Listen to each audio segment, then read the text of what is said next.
Hello! Today I am going to be reviewing the debut record officially of Irish musician Enya. However, this is also considered her third studio album, or her fourth.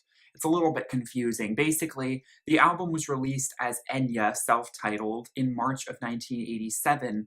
It was her first solo output after she had left the band Clannad, although she had been working as a solo artist with Nicky Ryan for quite some time in the 80s, and kind of finally made strides when she was approached by the BBC to create a soundtrack for a documentary they were doing about the Celtic peoples.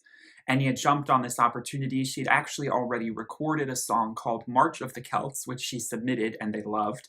And so that sort of started this relationship that she had. And then, of course, with Nicky Ryan, the producer, as well as Roma, they sort of became this, that's kind of the formations of all of this was started to begin. This album was not as huge of a success as Watermark. It was kind of under the radar. I mean, it got mixed reviews. It was mainly a soundtrack album. It wasn't necessarily meant to make a splash. It didn't have a huge hit single.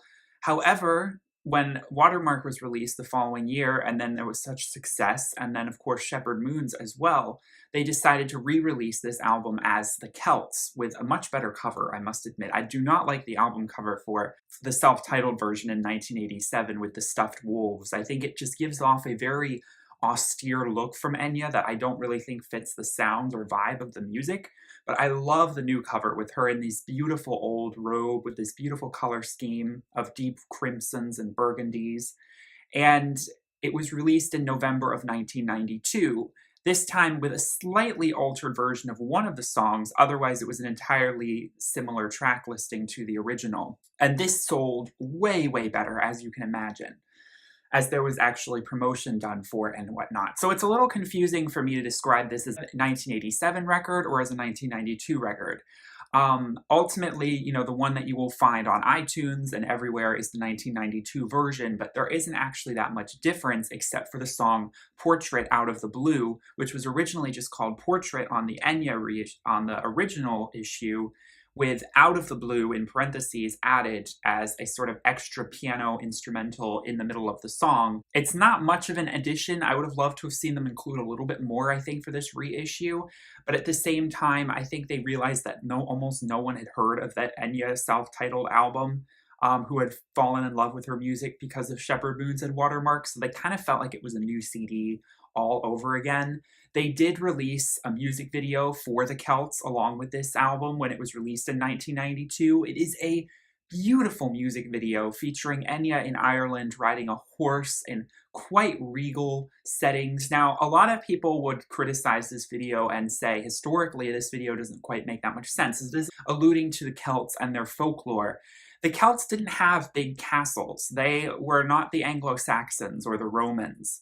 That was something that was sort of brought to the Brittonic peoples, and so Enya being around these beautiful castles in Ireland may seem historically inaccurate if she's trying to depict the Celtic peoples pre-Anglo-Saxon days. But you know what? You can still, you know, the Celts kind of mingled and, you know, it kind of all kind of became this Anglo-Saxon Celtic mess.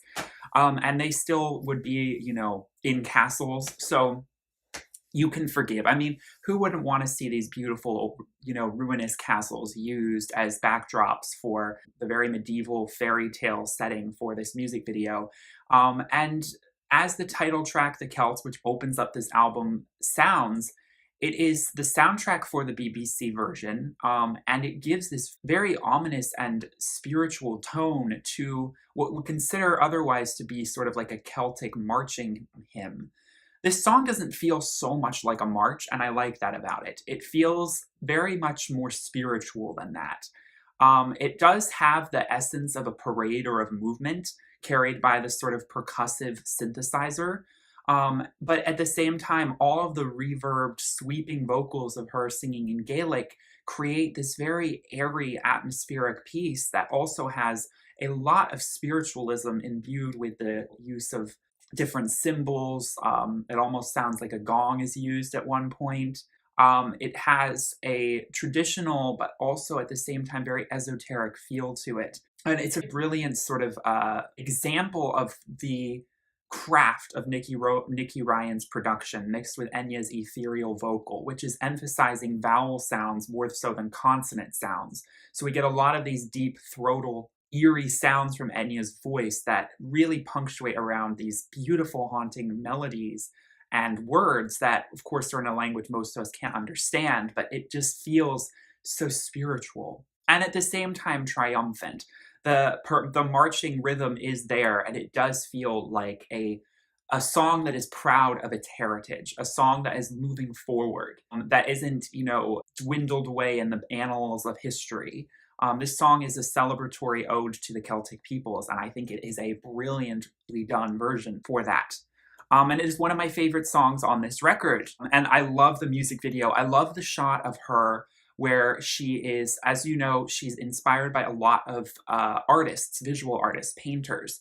There's a John William Waterhouse painting called The Lady of Shalott, or Shalott, and she's in this boat, and it's this beautiful boat on a river, and Enya recreates this image in the music video where she sits kind of regally in this beautiful dress. So she's also paying homage to Celtic folklore and to Brittonic folklore in general, which is, I think, really important, that this album is a celebration of folklore, predominantly of the Irish Celtic peoples, but also of the Scottish Irish and the Welsh peoples.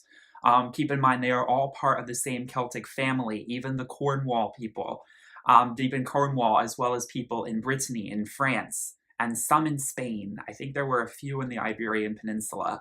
The Celtic peoples were widespread, but a lot of people just think of the Celts as being in Ireland, and that's not just the case.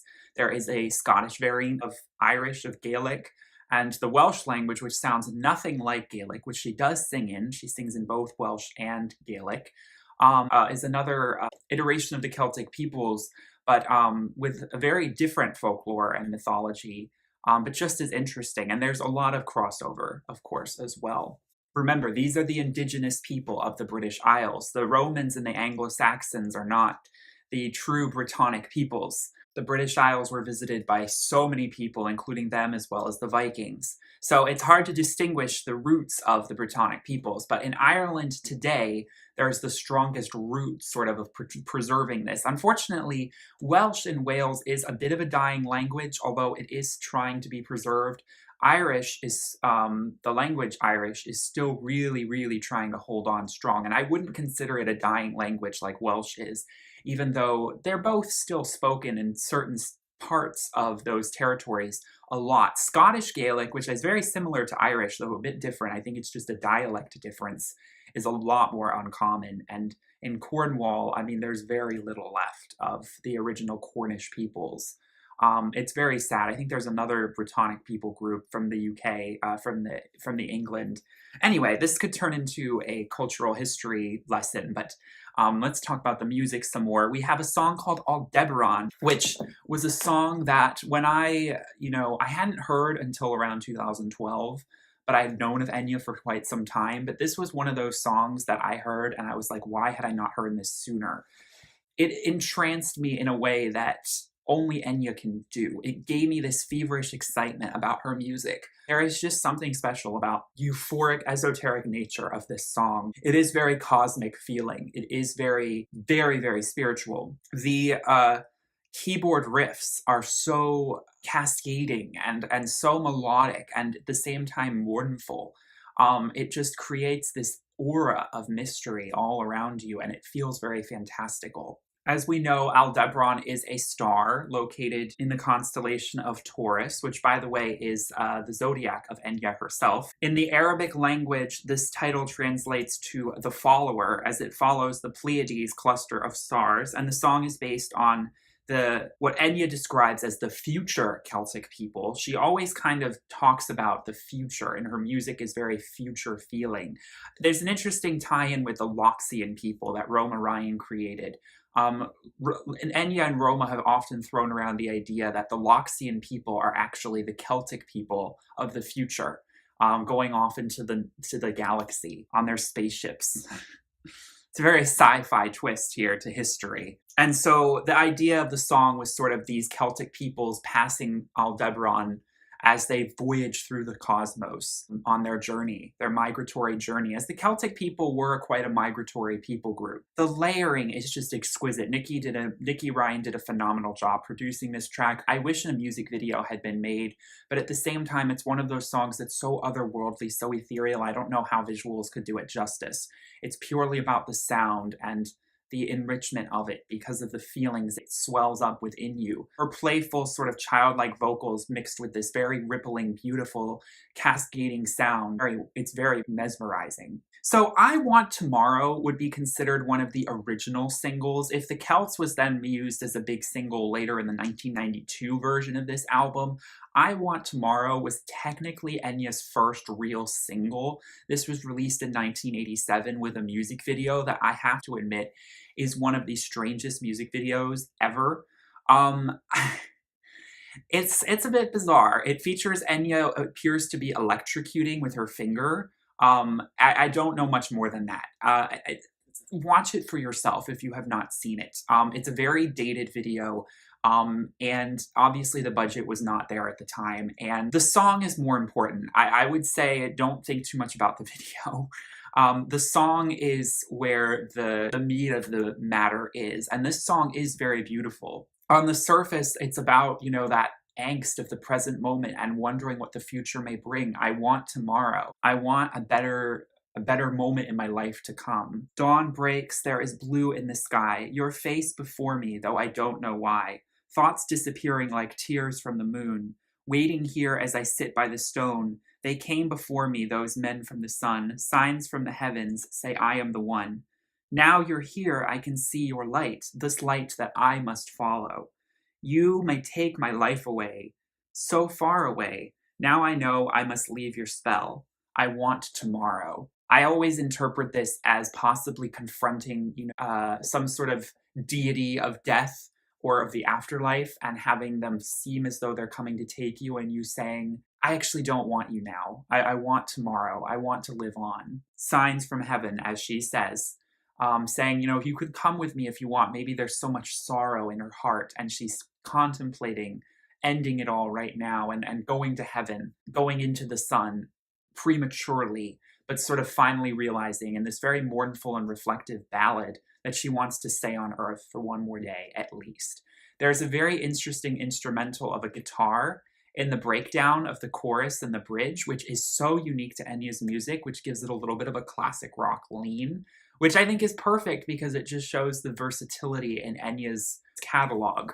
I think it fits very well. I don't think it stands out against all of the more airy synth work. I think it sort of roots it in a bit more of a live band sort of feeling, which Enya's music, if anything, if I had to criticize sometimes, it does lack a little bit of that feel of live instruments. Besides the piano, but there isn't so much piano on this album. It's a lot of synthesizer work and keyboard percussion. March of the Celts, I already mentioned. The March of the Celts is sort of like the prototype for the song The Celts, and it's not nearly as interesting as The Celts for me. You can tell that Enya is newer to this whole producing, working with Nikki Ryan, working with the music and her vocal overlays.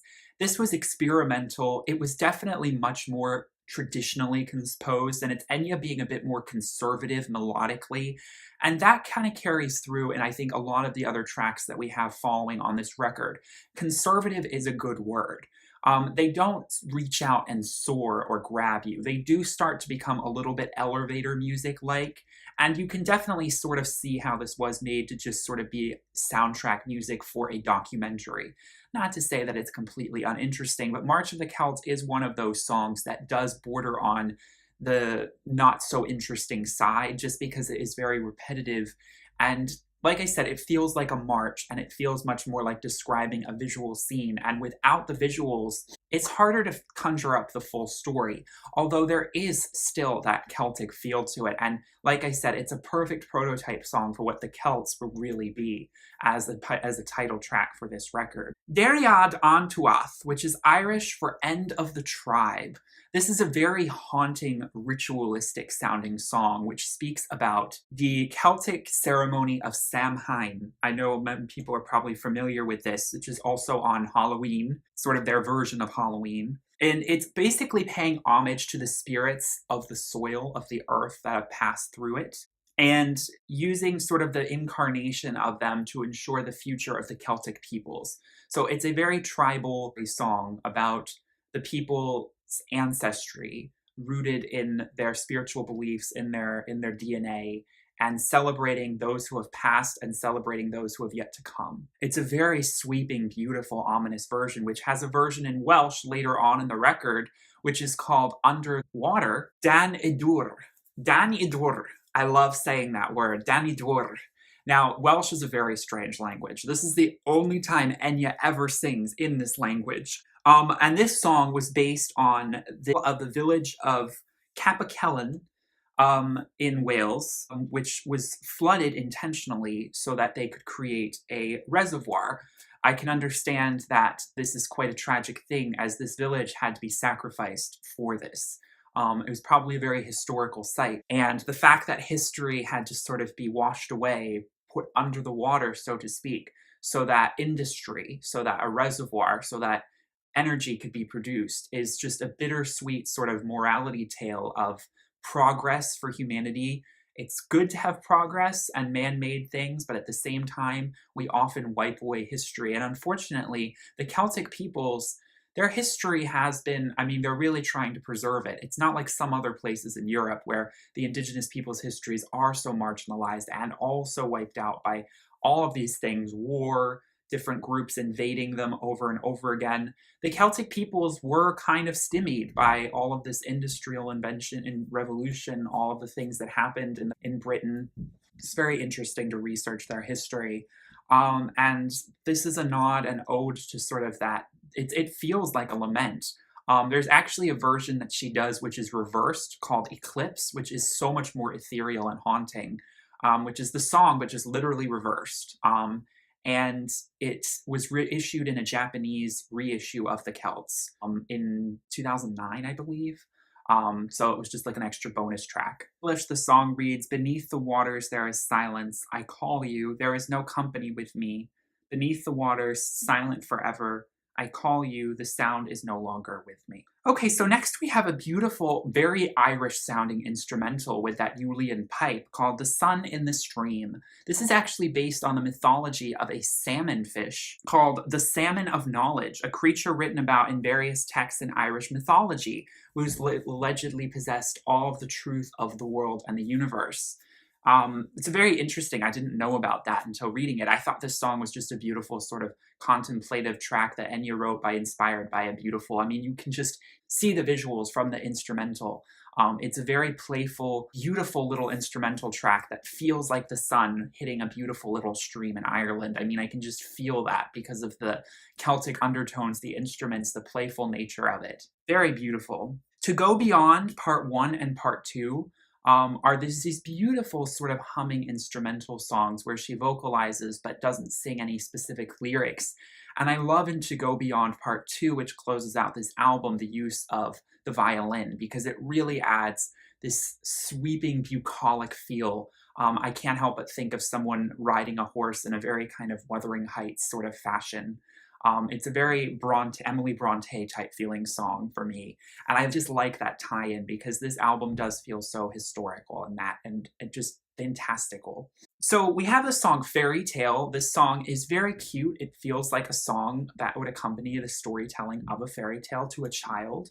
It has a very beautiful music box melody. It's based off of a story of a fairy king and his love for a Celtic princess named Etain, or Etan. The fairy king Midir banishes Etain and puts her into a body of water, and eventually she rises up out of the body of water as a butterfly. So it's eventually a happy ending, but it's a classic fairy folklore fairy tale. Fairy, Faerie. A lot of fairy mythology comes from the Celtic traditions of Europe, and I am definitely very inspired by fairy mythology in my artwork, which I'm going to give a little shout out because some of the artwork I make is inspired by fairy folklore, and that's just such an interesting sort of tie-in for all of this. We have a song called Epona. Now, this really made me interested because if there's any Legend of Zelda fans out there, no, Enya is not a gamer. I know. I would like to think that Enya has heard of The Legend of Zelda, as it is very Lord of the Rings-like, and Enya loves Lord of the Rings. This song was actually released way before Epona was a character in the Legend of Zelda series. And Epona is actually a horse goddess from the Gallo-Roman pagan religions. This is, of course, pre-Christianity. Epona was the protector of horses, ponies, donkeys, and mules, and she was known as the goddess of fertility. It comes from the Gaulish language, the Gauls in France, who are I guess would be considered proto-Celtic group. They are a distant part of the Celtic, but then it gets confusing. I'm not, with a tie-in with the Roman Empire. Anyway, so it's just a very fun, playful harp melody, and it celebrates, that taming of a beautiful horse. It has that childlike wonderment. And then we have a song called Triad. So there's 3 parts to this song. One is just called St. Patrick, and that would make sense. I mean, this song is about St. Patrick and how he was, held captive in Ireland by the Celtic people. The second part, called Chuchulain, I'm again going to butcher all of these pronunciations, means Hound of Cullen, and is named after the cultural hero of the same name. And he appears in the stories of the Ulster cycle, as well as in Scottish and Manx folklore. He is believed to be an incarnation of the god Lugh, who is also his father. There's some crossover to Hercules. If you wanted to give an idea of who this heroic figure was, you could think Hercules. These are all very kind of simplistic instrumentals with synthesizer use. They're just playful, they're experimental, they're not anything too memorable beyond that. The last part of this song is called Wazin. I'm not entirely sure how to pronounce that. Which means little fawn, and it is based on a mythological character, again called Wazin. It's a story about Anyway, these are very interesting stories. I recommend researching because I didn't know anything about too much of this Irish folklore and mythology, but it's actually, there's so much richness to folklore, and it's just so fascinating to read about.